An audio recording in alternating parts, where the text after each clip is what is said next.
On my 60th birthday there were no warm wishes, no joyful celebrations, just chaos. My husband Robert saw me as a nuisance and my son Daniel cared only about money. They didn't even bother to save me a single bite of the cake I had made with my own hands. And when I finally said the words, "I want a divorce," they laughed. "You're 60, Mom. No savings, no retirement fund. Where could you possibly go?" They thought I would back down. But in the end, not only did I divorce Robert, but I also claimed what was rightfully mine. With my best friend Liz, I embarked on a brand new life. I hit the road, filmed short videos, and unexpectedly became an online sensation, earning more money than they had in a lifetime. And as for Robert, who once believed I couldn't survive without him, he ended up sick and alone. As for Daniel, the son who had shown me nothing but indifference, he was stunned when he found out how much I was making, but by then all he could do was regret. They said I'd come to regret my decision. But here I stand on the side of the highway, the sun warm on my face, the wind whipping through my hair, carrying nothing but freedom. 60? So what? My life is only just beginning. Mom, you're 60. Why are you talking about divorce? Can't you just live out the rest of your life in peace? I sat silently on the couch, staring at the wreckage around me. Broken dishes, toppled chairs, remnants of the birthday cake I had so carefully prepared. Daniel stood before me, seething. "If you divorce Dad, what will Emily's family think of me? Can't you stop being so selfish?" Selfish? I had been gone for 7 hours today. Not once had my husband or my son called to check on me. In the bitter December wind of San Francisco, my coatless body had shivered from the cold. And now that I was back, was I met with concern? No, only blame. "Mom, you ran away from home over a stupid birthday party? Dad and I ate the meal you cooked, didn't we? What more do you want?" Robert rose from the couch, his voice dripping with disdain. "So, you finally realized you've got nowhere else to go? Quit standing around and clean this mess up. And your shoes, leaving them everywhere, making the place filthy. You've ruined my whole damn day." I looked at him, my fingers unconsciously tightening around the hem of my sweater. Not once did they acknowledge that today was my birthday. Not once did they care that I had wandered the freezing streets for hours. Not once did they ask if I was okay. They didn't care. About anything. And the cruelest part? They had forgotten. They were the ones who had overturned the table and thrown me out. I lowered my gaze to my wrinkled hands. A chill settled deep into my bones. "You really think this is a good life?" Daniel's face darkened. He exhaled sharply, his tone slightly softened. "Come on, Mom. It's late. Everyone made mistakes today. Let's just drop it, okay?" I took a deep breath, my voice calm and unwavering. "I want a divorce." His expression shifted in an instant, his eyes flashing with disbelief. Robert shot up from his seat, jabbing a finger at me, his face twisting in fury. "Divorce? Fine. But where the hell do you think you're gonna go? You're 60. No savings, no pension. How are you gonna survive without me?" Daniel scoffed. "Yeah, Mom. I just started working. I can't afford to support you. Yesterday I might have locked myself in the bathroom and wept in silence. But today I just felt numb. You don't have to worry about me. I'll be just fine. I just want out." 30 years of marriage. No job. Every penny under Robert's control. And every word out of his mouth sharper than a knife. "If it weren't for me, you'd be homeless. Look at yourself, short, plain, can't even cook properly. An old woman like you. No one would want you but me." Once I would have swallowed the pain and told myself to endure. But tonight I simply met his gaze. Silent. Unmoved. Robert hadn't expected me to show no reaction. He faltered, his anger momentarily caught in his throat before he slumped back onto the couch, face dark with frustration. Daniel still couldn't understand. "Mom, seriously? Over a birthday? Is that really worth all this?" He let out a sigh, rubbing his temples. "Fine. Then how about I throw you a party tomorrow? Will that make you happy?"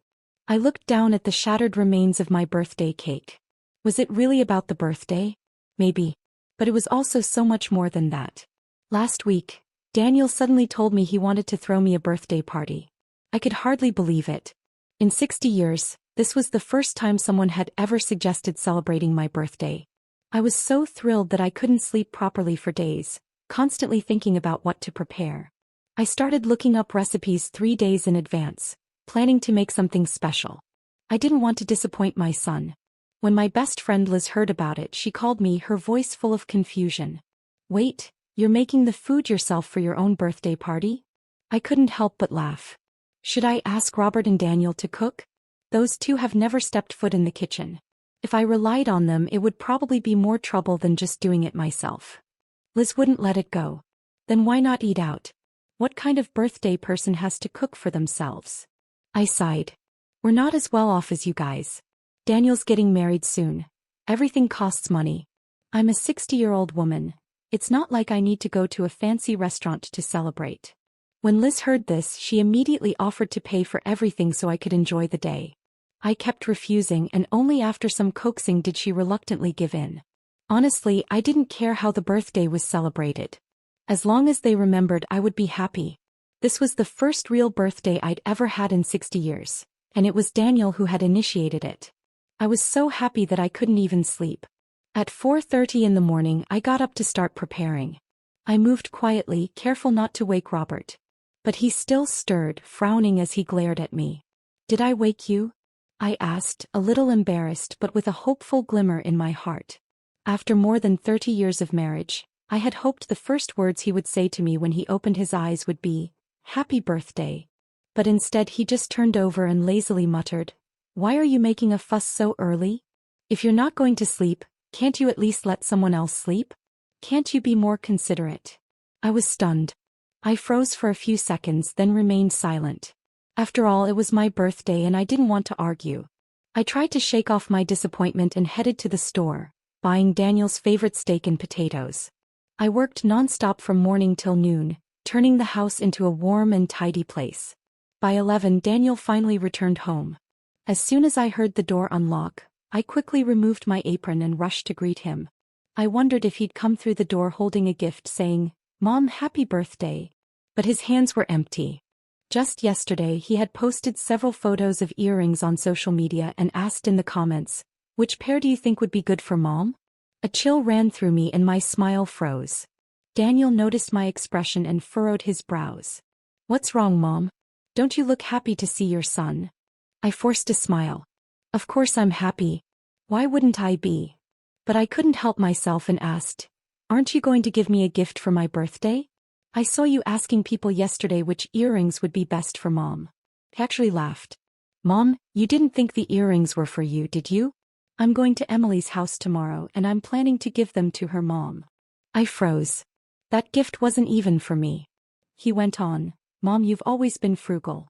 You don't need things like this. Besides, Emily's mom is beautiful. Jewelry looks better on her. You're more suited to a kitchen apron." He paused, then added with a grin, "Or maybe I should get you some dishwashing gloves instead. How's that?" He genuinely thought I didn't deserve a bouquet of flowers. I looked down at the sink where I was washing vegetables. The water reflected a face full of wrinkles, sagging skin at the corners of my eyes, and more white hairs woven into my locks. In my son's eyes, I was nothing like Emily's mom. I didn't deserve to receive a thoughtful gift. I had spent the entire day preparing a birthday feast. 8 dishes, every single one of them Daniel's favorites. Appetizers, steak, roasted vegetables, and even a big pot of New England clam chowder that I had painstakingly learned to make just for the occasion. I had even researched plating techniques to make sure everything looked perfect. As Robert passed by the kitchen, he glanced at the table and scoffed. "Is all this really necessary? It's just a birthday."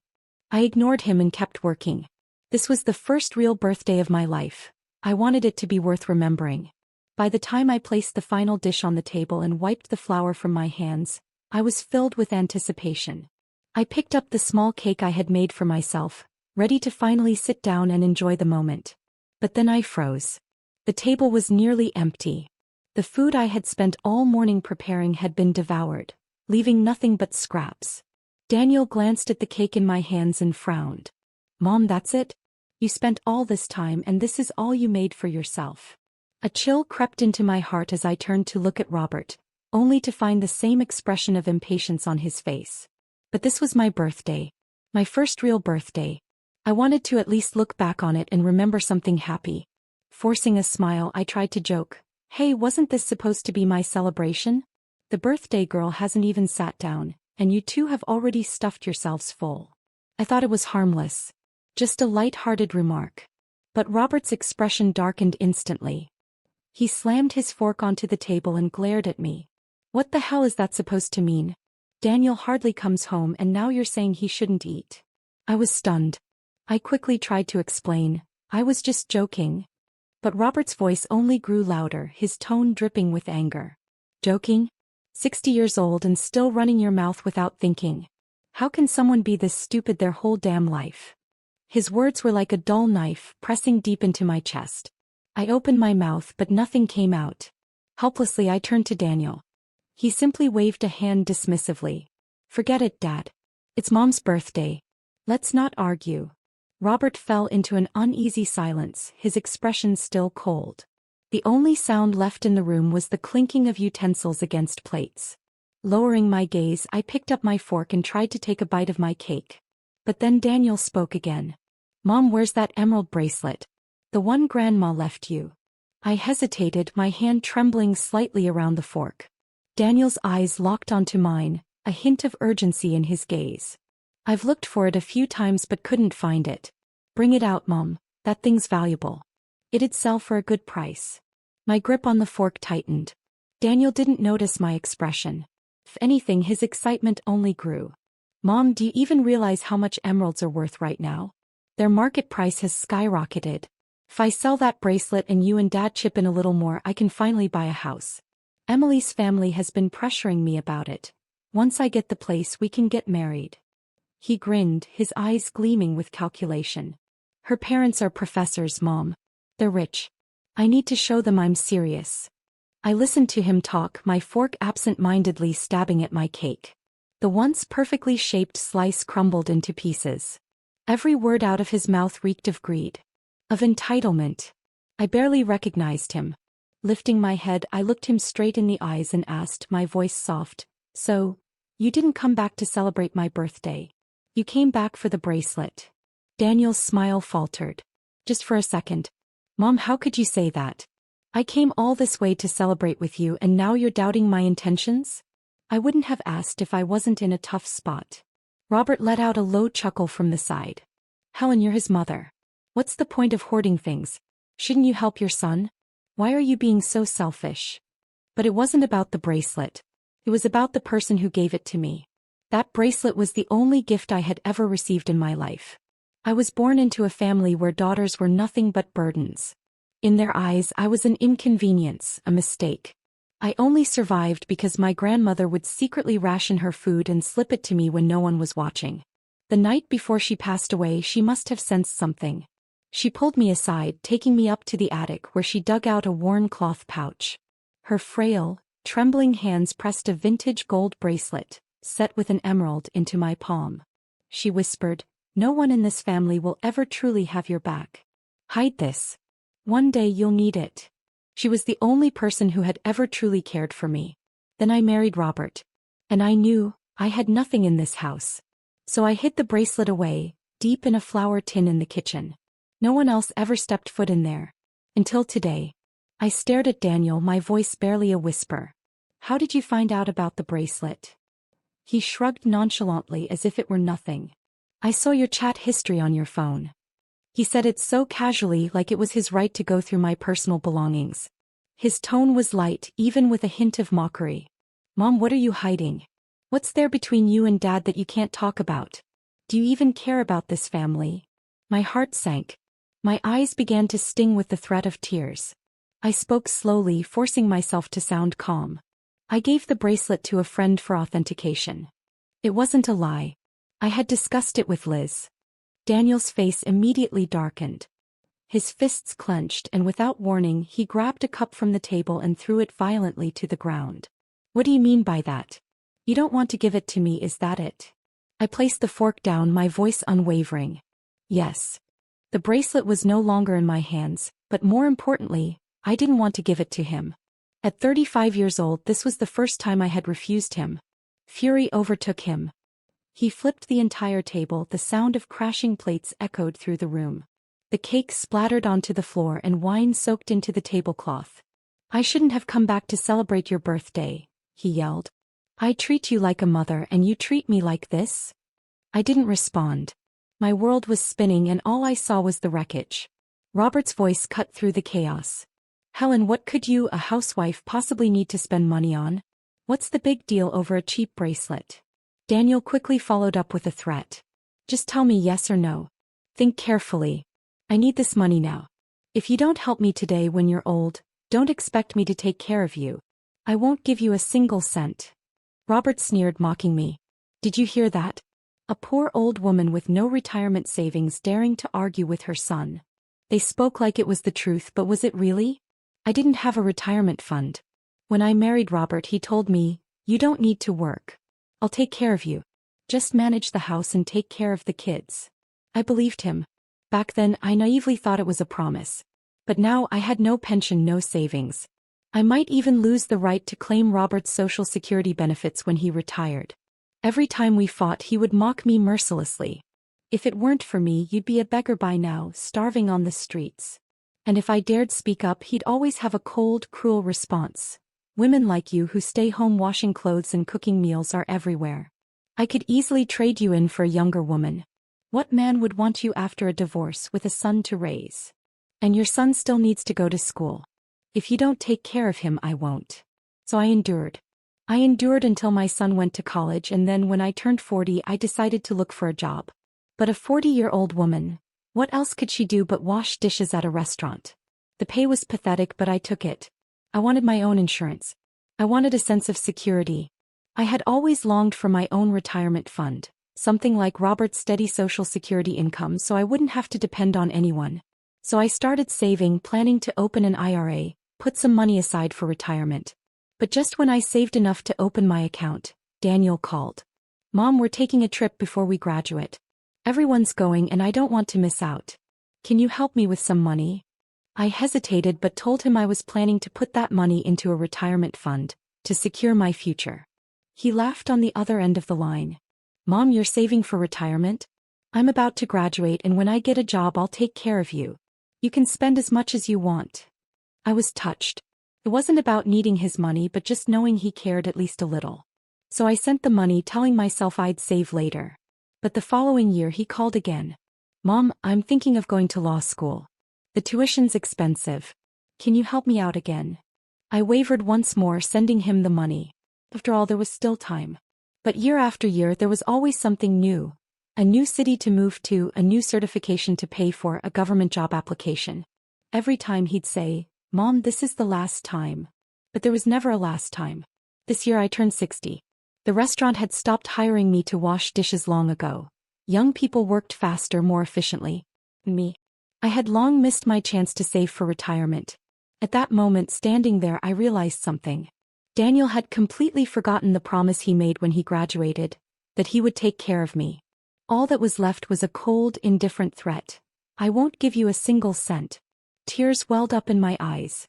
I looked down at my worn-out shoes, a size too small, chafing painfully against my heels.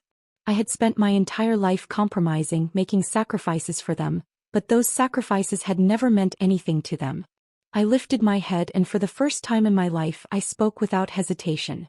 "I want a divorce. I refuse to live like this anymore." Robert shot up from his chair, his face turning crimson. "Say that again. You ungrateful old hag. I scold you a little and now you dare bring up divorce? Get the hell out of my house." I didn't hesitate. I turned and walked out the door. But where could I go? This house was Robert's. The bank accounts were in his name. Even my credit card was an extension of his. I had spent my entire life in this home, yet the moment I stepped outside I realized I had nowhere in this world that was truly mine. I had no choice but to call Liz. She picked up after a few rings. The moment she heard my hoarse voice, she fell silent for a few seconds before letting out a soft sigh. "Helen, I was just about to call you. I'm getting a divorce. Do you want to leave with me?" Liz and I met at a community college's senior education program. It was a new initiative and the first few classes were free. I had barely been to school in my life, so when I saw the course list, art appreciation, beginner's French, yoga, I couldn't help but feel a little excited. On the first day I signed up for a flower arrangement class. The professor talked about balance, flow, and visual harmony, but I couldn't understand a word. I sat stiffly in my seat, too afraid to touch the flowers in front of me, worried I'd ruin them. Liz was sitting beside me. She noticed my discomfort and smiled warmly, patiently explaining how to pair colors, how to trim the stems. She was elegant, like a heroine from a movie. There wasn't a single wrinkle on her face, and she smelled faintly of jasmine. Even her nails were neatly manicured. She looked my age, yet she seemed to live in a completely different world. Those were the happiest 3 days I had had in 60 years. After the trial period ended, Liz signed up for several long-term courses. I, however, didn't enroll in a single one. Because I couldn't afford it. I didn't dare ask Robert. He would never allow me to waste money on something so useless. In my eyes, Liz's life was perfect. She was a college professor, financially independent. Her husband was a corporate executive. She had a brilliant, loving daughter. She never had to bow her head to anyone. Never had to scrub the kitchen until her wrists ached. Never had to cry alone in the middle of the night. Even her name sounded beautiful, Elizabeth Sullivan. She told me her mother named her after her favorite novel. Elizabeth, a name that symbolized wisdom and independence. Me. My name was chosen at random the day I was born. So when Liz suddenly told me she was getting a divorce, I was more shocked than when Robert threw me out of the house. I arrived at the hotel Liz had mentioned. On the way there, I had rehearsed countless words of comfort in my head, to the point that I almost forgot my own heartbreak. But when I opened the door, I was met with Liz's smiling face. She was holding a small birthday cake, its candles still flickering. "Happy birthday, Helen." I froze. The cake was delicate and beautiful, something I had only ever seen in TV shows, the kind young girls would have for their birthdays. In that instant, I couldn't hold back anymore. My nose burned and I threw myself into Liz's arms, sobbing uncontrollably. I cried for a long time before I finally remembered to ask, "Wait, didn't you say you were getting a divorce? What happened?" Liz handed me a tissue, still looking relaxed, even at ease. If she hadn't just told me about her divorce, I would have thought this was all just an elaborate setup to surprise me. She said it so lightly, as if it were just another conversation. "Michael's first love came back. I found out they've been having dinner and watching movies together every week. He's been cheating." I widened my eyes, stunned into silence. I had met Michael before. Every time Liz and I finished our classes, he would come pick her up. When the weather was cold, he'd bring her a jacket. To me, he had always seemed like the perfect husband. I struggled to find the right words to comfort her. What did people usually say when a man cheated? "All men are like this. As long as he comes home, it doesn't matter." But looking at Liz, I couldn't bring myself to say those words. So instead I blurted out, "Michael is a piece of shit." Liz let out a surprised laugh. "I thought you were going to tell me, at our age we should just tolerate it." I scratched my head, embarrassed. If it were anyone else, maybe I would have. Liz raised an eyebrow. "Then what about you? After everything they've put you through, don't you want to leave?" I stared at the cake in front of me, silent for a long time. Then finally I whispered, "Yes, I do." 60 years. I was exhausted. I wanted for once in my life to live for myself. Compared to Liz, my divorce was much simpler. Robert never believed I would actually leave. He thought I was just trying to make him yield, to force him to lower his pride. Even when the court summons arrived at the house, he still roared with a red face, "Fine. Divorce it is. Who's afraid of who? You useless old hag, don't come crawling back begging for a reunion, because I wouldn't take you back even if you did." It was Liz who encouraged me to file for divorce. Before, I never dared to. Partly because I thought at my age getting a divorce would be humiliating. And partly because I had nowhere to go. No income. Not even a place to sleep. The house was Robert's. The bank accounts were Robert's. The retirement fund was Robert's. I had nothing. If I left, how would I survive? But Liz told me I was wrong.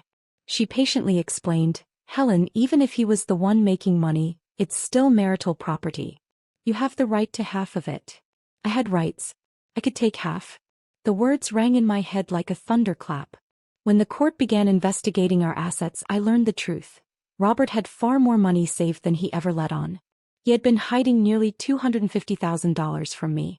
And yet, even while I worked odd jobs just to buy groceries, he had kept his grip tight on every penny. In the end, under a fair ruling, I was awarded $65,000. For the first time I realized I was worth something. When that divorce decree was placed in my hands, I felt as if a 1,000-pound weight had been lifted off my shoulders. I was no longer Robert's wife. No longer the woman who wasn't even allowed to celebrate her own birthday. As I walked out of the courthouse, I spotted Liz waiting at the entrance. Standing beside her was a young woman. I stopped in my tracks. "Emily." I turned to look at Daniel, and his face instantly lit up with joy. He rushed forward, nearly grabbing Emily's hands in excitement. "Emily, you came for me, didn't you? You regret breaking up, right?" Emily frowned and immediately yanked her hands away, her voice filled with disgust. "Came for you? Don't flatter yourself." Daniel froze, his ecstatic smile faltering for just a second. Emily's tone sharpened with anger. "After everything you lied about, you seriously think I'd come running back?" And just like that, everything clicked. The Emily that Daniel had been pining over all this time was Liz's daughter. As they argued, the full story came out. Daniel had lied to Emily about everything. He told her he was 28 when he was actually 35. He told her he was a government employee when he didn't even have a real job. He told her he had a villa when in reality the house he lived in wasn't even his. I had always wondered, why would a well-educated, successful woman like Emily ever fall for Daniel? Now I knew. It was all built on lies.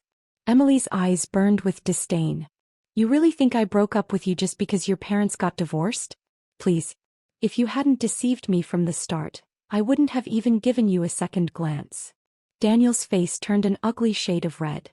Grinding his teeth, he turned his fury on me, his eyes blazing. "So you divorced Dad? Fine. But why the hell did you have to ruin my chances too?"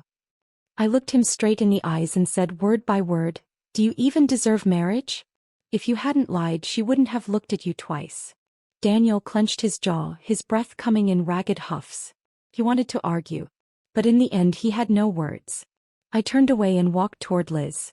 Emily, standing beside her mother, gave me a small nod. There was a hint of gratitude in her eyes. Behind me, Daniel shouted, his voice dripping with rage. "Emily only looks down on me because I don't have money. But you just got $65,000 in the divorce. You owe me at least some of it. I'm your son. What, you think I'll take care of you in the future if you don't help me now? Keep dreaming." Robert chimed in coldly. "That's right. What, you actually plan to spend the money on yourself? You think it belongs to you?" I paused. Then slowly I turned around and met their eyes. Why shouldn't I spend it on myself? For 60 years I had always stepped aside for others. Not this time. I turned and walked out the doors. Behind me, Robert's voice erupted in fury, his composure finally cracking. "Helen, just wait and see. You'll regret this. You won't have a good ending." I didn't turn back. I just kept walking, leaving him with nothing but my back. The first thing I did after my divorce was walk into the Department of Public Records and apply for a name change. When I was born, my father had casually picked a name, Helen. It was as ordinary as a name could be. A name that faded into the background just like I had in my own life. As a child, teachers always remembered me last. At my younger brother's birthday parties, I was always the one carrying trays, never the one being celebrated. Helen was invisible. A presence so insignificant it was almost non-existent. But now, I refused to be invisible any longer. My marriage was over. I was no longer someone's wife, someone's mother, or the shadow of a man. I wanted to be me. When Liz found out I was changing my name, she was more excited than I was. She dug through history books, determined to find me the perfect name. In the end, she picked one. Eleanor. She smiled at me, her voice warm. Eleanor means wisdom, resilience, and independence. Your life starts today. I held the new ID in my hands, staring at the name printed on it. From this day forward, I am Eleanor. 2 weeks passed, but Liz's divorce wasn't going as smoothly as mine. Her husband, Michael, refused to let go. Even after she filed for divorce, he stood in court and insisted, "There has been no irreparable breakdown in our marriage." Under California law, if one party refuses a divorce, they must live separately for a year before the court can rule the marriage as irretrievably broken. I worried for her, but Liz didn't seem bothered at all. Instead, she spent her days happily browsing real estate listings from different cities, sending me dozens of links every morning. "Which city do you like best? Tell me and I'll buy a place there. We'll live together." I was taken aback. What about you? Where do you want to go? She simply smiled, the kind of smile that hinted at a life already fully lived. It doesn't really matter to me. I've been to almost every city in the US. Before finalizing the divorce, I went back to pack my things. There wasn't much to take. Everything that truly belonged to me could fit into a single suitcase. Maybe not even that. But as I sorted through the remnants of my life, I stumbled upon something unexpected. An old diary. I had completely forgotten I used to keep one. Flipping through the yellowed pages, I came across an entry from decades ago, written in careful, hopeful handwriting. Michael came to propose today. He said he couldn't give me the wedding I wanted yet. I told him it didn't matter. I'm just grateful to him, because now I can finally leave this house. I paused, my fingers tracing the inked words. So my marriage had been an escape all along. Another entry, the handwriting slightly messier, like I had been too excited to write properly. I can't believe Michael is moving to California for work. I never thought I'd leave this small town in my lifetime. I hope, one day I can see more of the world. I sat on the floor, flipping through the pages, feeling a strange mix of emotions. So once upon a time, I had truly wanted to marry Robert.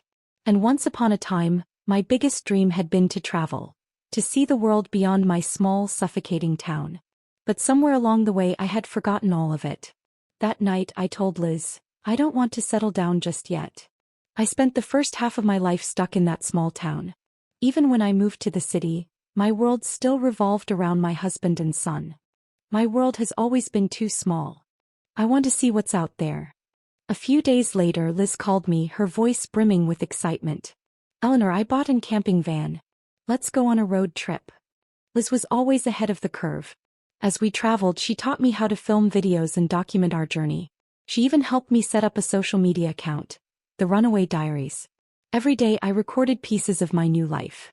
I never expected that someone like me would be adored by thousands of young people. They flooded the comments under my videos. You two are living the dream. Meanwhile, I'm stuck in my soul-crushing job. When I turn 60, I want to be just like you. Now this is what life should be. Restarting life at 60. I'm so jealous. I didn't always understand the slang they used, but I liked the phrase restarting life. Of course, not every restart was smooth. For example, Michael still refused to let go. He kept watching our videos, and every so often he'd send Liz flowers or even show up at our destinations, standing outside our hotel apologizing earnestly.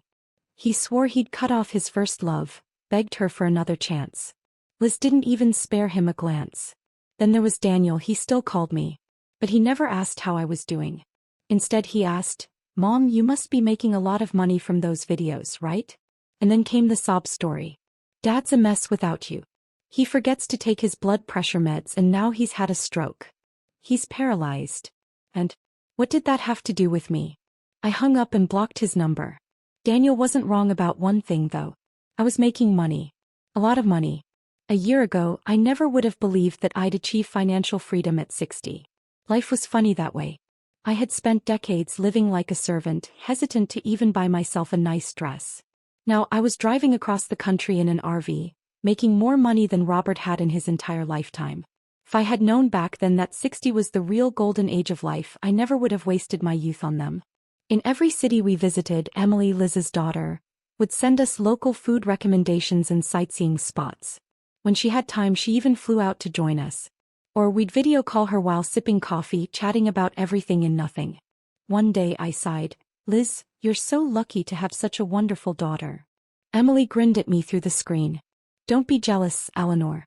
I'm your daughter too. I paused then laughed. A year passed in the blink of an eye. Michael finally gave in. Under Liz's persistence and Emily's firm insistence, he agreed to the divorce. That day we stood outside the courthouse, Liz holding the final papers. She exhaled deeply as if releasing the weight of decades of shackles. She turned to me suddenly and said, Eleanor, I've made a decision. I'm going abroad. I blinked. Where to? She smiled. France. I was surprised. She had met Michael in France. You're not still holding on to him, are you? I asked. Liz shook her head. Of course not. A soft glow filled her eyes. I just want to revisit my younger self. I studied in France for years, made so many friends. They're all in their 60s now too. If I don't go now, I might never see them again. I was happy for her. Then I hope you have an amazing time and reunite with everyone you want to see. Liz sighed. I thought you'd be upset. That you'd blame me for leaving you behind. I smiled gently. How could I? You were the one who taught me, once you've found yourself you'll never truly be abandoned. She laughed, her eyes glistening. Maybe you can visit me. Once you finish your road trip across the US, fly to France and visit an old friend. I nodded. Maybe I will. Then you better start learning French, Eleanor. Emily says I don't need to. As long as I know how to gesture, I'll be fine. France is full of Americans anyway. We looked at each other and burst into laughter. The journey continues. Life is still fresh and new,